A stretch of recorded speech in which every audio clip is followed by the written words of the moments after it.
Good morning students. आज हम लोग 9th क्लास में जो हमारा सेक्शन आया था, हम लोगों ने देखो लास्ट टॉपिक जो पढ़ा था वो हम लोग वेग के बारे में पढ़ रहे थे। और वेग के बाद जो हमारा नेक्स्ट टॉपिक आता है वो आता है त्वरण। इसे इंग्लिश में एक्सीलरेशन बोलते हैं। और इसकी परिभाषा बहुत ही सिंपल है। परिभाषा क्या कहती है कि वेग परिवर्तन की दर त्वरण कहलाती है। क्या कहलाती है? त्वरण कहलाती है। वेग परिवर्तन की दर त्वरण कहलाती है। यानी कि अगर हम डिफिनीशन की बात कर रहे हैं तो जो वेग परिवर्तन की दर है वो त्वरण कहलाती है। यह एक सदिश राशि है। परिभाषा को अगर हम कहें कि वेग परिवर्तन की दर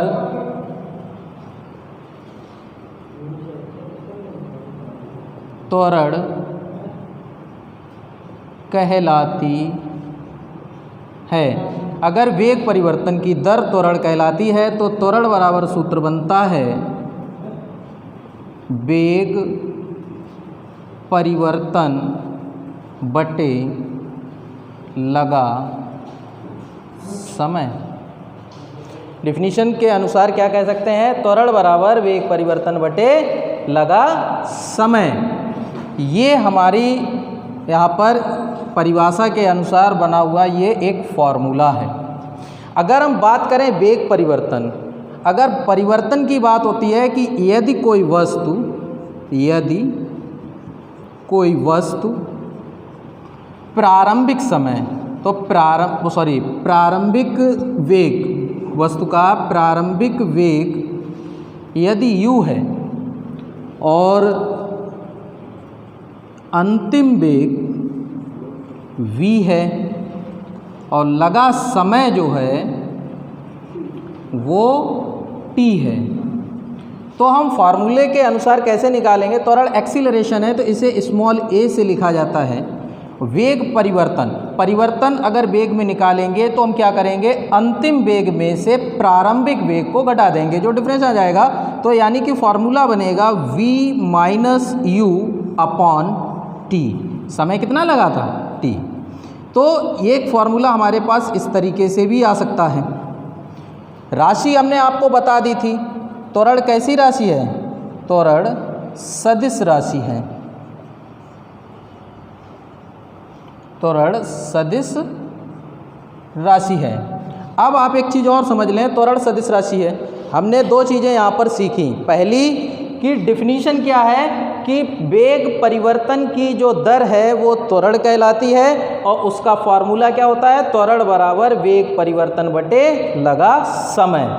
और उसको अगर गणितीय रूप में लिखते हैं तो यह मानते हैं कि यदि कोई वस्तु का प्रारंभिक वेग जो था वो था u और अंतिम वेग था v, और उसमें जो u से v तक वेग प्राप्त करने में जो समय लगा वो था t, तो उसके लिए अगर हम फॉर्मूले के अनुसार चल रहे हैं तो a बराबर v minus you upon T.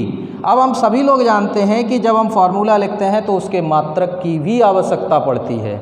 तो मात्रक निकालने के लिए हमें चाहो तो पुराने सिस्टम में चले जाओ कि जैसे कि हम अपना बना लें, है ना, तो या चाहो मात्रक बना लीजिए या डायरेक्ट समझ लें। अगर डायरेक्ट समझना चाहते हैं तो इसका हो जाएगा मीटर पर सेकेंड स्क्वायर, है ना। त्वरण का मात्रक जो रहता है वो मीटर प्रति सेकेंड स्क्वायर रहता है। लेकिन ये आता कैसे है? इसको निकालने के लिए हम क्या करेंगे कि वेग के फॉर्मूले को यहाँ पर जैसे त्वरण का निकाल रहे हैं तो वेग बराबर होता है दूरी बटे समय। क्या होता है? दूरी बटे समय। और एक समय हमारे पास पहले से है तो इसका हो जाएगा स्क्वायर। तो क्या हो जाएगा? दूरी का मात्रक होता है मीटर और समय का होता है सेकेंड और स्क्वायर है। तो इसी वजह से त्वरण का जो मात्रक आ जाता है वो आ जाता है मीटर प्रति सेकेंड स्क्वायर। और जो मीटर प्रति सेकंड स्क्वायर जो मात्रक आया है हमारा, ये SI सिस्टम या MKS सिस्टम में आता है। SI सिस्टम यानी कि इंटरनेशनल सिस्टम है जो हमारा, उसमें आ जाता है, या फिर SI या MKS सिस्टम में आ जाता है। ये बात थी त्वरण की। अब हम बात करेंगे त्वरण के टाइप की, है ना। त्वरण 4 प्रकार का होता है बेटा। कितने प्रकार का होता है? 4 प्रकार का। जैसे एक समान त्वरण, असमान त्वरण, धनात्मक त्वरण और ऋणात्मक त्वरण। अब बात आ जाती है कि एक समान त्वरण क्या होता है। तो यहाँ पर सीधी सी बात है कि समान समय में और वेग में जो परिवर्तन हो रहा है वो भी समान हो, तो वो त्वरण कहलाता है एक समान त्वरण। और असमान त्वरण में समान समय में और उसके वेग में जो परिवर्तन हो रहा है वो भिन्न भिन्न हो जाए, तो वो कहलाता है असमान त्वरण। अब आ जाती है बात धनात्मक त्वरण।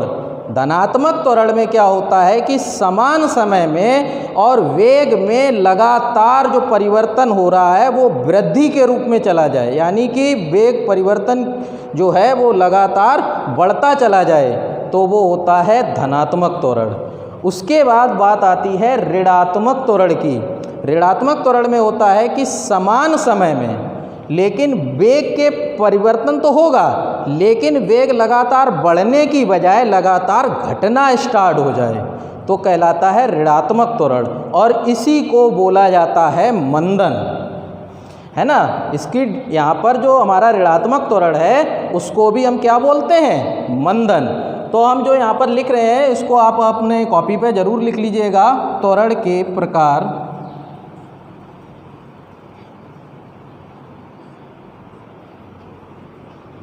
त्वरण 4 प्रकार के होते हैं या हो सकते हैं। नंबर 1, 4 प्रकार के होते हैं, थोड़ी सी गलती हो रही है, 4 प्रकार के होते हैं। नंबर 1, एक समान त्वरण। नंबर 2, असमान त्वरण। नंबर 3, धनात्मक त्वरण।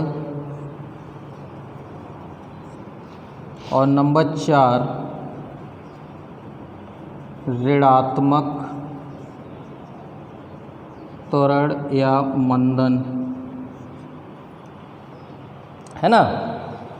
एक समान त्वरण, अगर कोई गाड़ी एक समान समय में, जैसे कि अगर 1 घंटे में गाड़ी के वेग में परिवर्तन 20 किलोमीटर हुआ, अगले 1 घंटे में भी गाड़ी के वेग में जो परिवर्तन हो रहा है वो भी 20 किलोमीटर का है, तो ये त्वरण कहलाएगा हमारा एक समान त्वरण।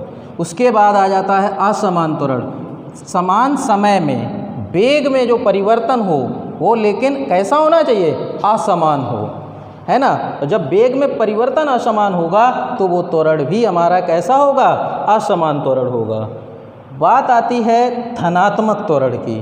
धनात्मक त्वरण में क्या है कि समान समय में वेग में जो परिवर्तन है वो लगातार बढ़ता चला जाए। जैसे कि पहले 1 घंटे में गाड़ी के वेग में जो परिवर्तन 20 किलोमीटर का था, तो अगले 1 घंटे में गाड़ी के वेग में परिवर्तन 25 किलोमीटर हो जाए, 30 किलोमीटर हो जाए, लेकिन पहले से अधिक होता चला जाए, हर टाइम पे बदलता चला गया, तो ये हमारे लिए धनात्मक त्वरण होगा।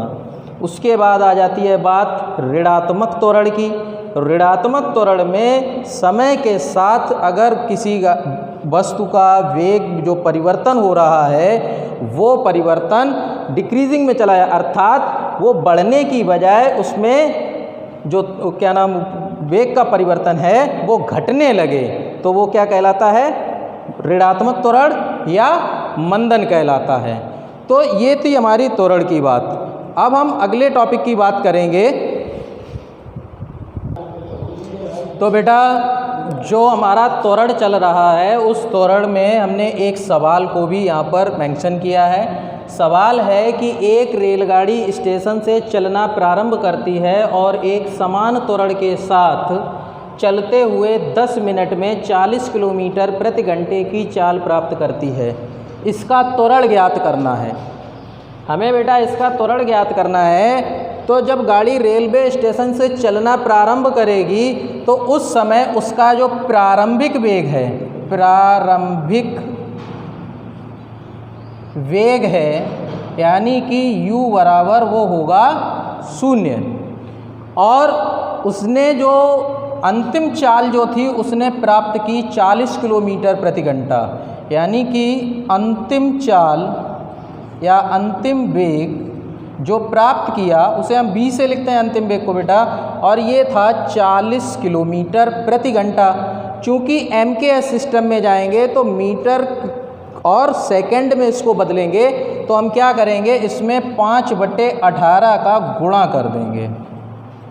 5/18 का गुणा कर देंगे तो ये मीटर प्रति सेकंड में बदल जाएगा, है ना। तो इसको आगे सॉल्व करते हैं तो 0 और 5 चौकू 20, 200/18 हो जाएगा। फिर इसको क्या करेंगे, 200/18 रखा रहने दो, या फिर 18 का इसमें भाग दे दीजिएगा, है ना।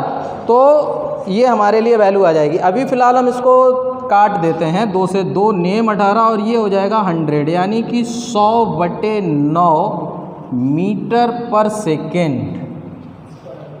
नहीं सर, ये इसमें चला जाएगा और ये वैल्यू है हमारी किसकी, v की। अब हम निकालेंगे त्वरण यानी एक्सीलरेशन, तो a बराबर सूत्र हो जाएगा v - u/t। वैल्यू रखेंगे। अब चूंकि यहाँ पर टाइम क्या दिया उसने, 1 घंटे में, तो 1 घंटे में तो 1 घंटा है, हम चूंकि यहाँ पर बदल चुके हैं सेकंड में, तो 1 घंटे को भी सेकंड में बदलेंगे। लेकिन कितने मिनट में उसने यहाँ पर चेंज किया है, सॉरी बेटा, यहाँ पर कह रहा है त्वरण के साथ चलते हुए 10 मिनट में, है ना। 10 मिनट में ये 40 किलोमीटर प्रति घंटे की चाल से चली जाती है। तो इसको तो हमने मीटर प्रति सेकंड में बदल दिया, अब मिनट को भी हमें सेकंड में बदलना है। तो मिनट कितने हैं, 10, और 1 मिनट में होते हैं 60 सेकंड, यानी कि ये टोटल हो गया हमारे पास 600 सेकंड। अब t की वैल्यू की जगह पर हम कितना रखेंगे, 600। वैल्यू पुटअप करेंगे तो v अंतिम वेग है हमारे पास कितना, 100/9 माइनस अंतिम वेग कितना है, 0/t, और t कितना आ गया, 600। ये वैल्यू आ गई हमारे पास। तो अब क्या करेंगे कि इसको सॉल्व करेंगे, तो इतनी वैल्यू तो हमारे लिए बेकारी हो गई। तो अब ये कितना हो जाएगा, 100/9 गुणे 600। 2 0 से 2 0 कैंसिल हो जाएंगे, और कितना हो गया, 9×6=54, यानी कि एक्सीलरेशन 1/54 हमारे पास निकल कर आ गया। यानी कि एक्सीलरेशन जो निकल कर आया है वो 1/54, यानी कि हम लिख सकते हैं a बराबर 1/54 मीटर पर सेकेंड स्क्वायर। इस सवाल का ये आंसर होगा। तो इस टाइप से आपकी सवाल जितने भी दिए जाएं उनको आप लोग अपनी किताब से देखकर करने की कोशिश करें। अगर कोई सवाल नहीं आता है तो आप ग्रुप पर उस सवाल को डालें और उसको आंसर भी आपको दिया जाएगा। सवाल मैं एक बार दोबारा से समझाने का प्रयास कर रहा हूं, ध्यान से सुने। सवाल कह रहा है कि एक रेलगाड़ी स्टेशन से चलना प्रारंभ करती है, तो जब चलना प्रारंभ करेगी तो चलने से पहले उसका वेग कितना था, 0 था। और जब चलना प्रारंभ करती है और एक समान त्वरण के साथ चलते हुए वो 10 मिनट में 40 किलोमीटर प्रति घंटे की चाल प्राप्त करती है, तो इसका त्वरण बताइए। तो प्रारंभिक वेग तो था हमारा u बराबर 0 और अंतिम वेग था 40 किलोमीटर, और किलोमीटर को मीटर प्रति सेकंड में बदलने के लिए 5/18 का गुणा कर दिया। अब इसको जब सॉल्व किया तो 5 का इसमें गुणा करेंगे तो 0 और 5 चौकू 20, 200/18 हो जाएगा, काटा तो ये 100/9 मीटर पर सेकंड आ गया। अब उसने कहा 10 मिनट में, तो चूंकि यहाँ पर सेकंड में वैल्यू है, और याद रखिएगा समय को ज़्यादातर हम सेकंड में ही रखते हैं, तो हम क्या करेंगे 10 मिनट को सेकंड में बदलेंगे। तो 1 मिनट में 60 सेकंड, तो 10 मिनट में 600 सेकंड हो जाएंगे, क्योंकि 10 में गुणा 60 कर देंगे। ये वैल्यू हमारे पास आ गई u, v और t की। तो फॉर्मूला है हमारे पास a बराबर v - u/t, और v की वैल्यू है 100/9 माइनस u की वैल्यू है 0/, हमारे पास समय जो आ गया 600। तो इतना तो सेक्शन कैलकुलेशन में चलना ही नहीं है, क्योंकि 0 हो गया, 0 घटेगा कुछ भी नहीं जाएगा, तो हमारा पास पूरा बचेगा। तो 9 क्या होगा, ये नीचे आ जाएगा, तो 9 गुणे 600, और ये यहाँ से 00 से 00 कैंसिल हो जाएंगे, तो 1/54। तो जो हमारे पास एक्सीलरेशन आ रहा है तो 1/54 मीटर पर सेकेंड स्क्वायर। तो ये तो थी हमारी त्वरण की बात, और इसी के साथ ही हमारा ये चैप्टर समाप्त होता है, जो कि गति नाम से चैप्टर था। अगला चैप्टर जो है वो गुरुत्वाकर्षण है, और इसके बारे में हम अगले टॉपिक यानी अगले जो वीडियो हम डालेंगे उसमें हम इसके बारे में आपको बताएंगे। तो अभी कुछ इसके रिलेटेड जो डिफिनीशंस हैं उसका मैं आपको एक अभी कॉपी करके या एक फ़ोटो भेज रहा हूँ, उसको आप अपनी कॉपी पे विधिवत रूप से नोट करें और सवालों को लगाने का प्रयास करें। Thank you.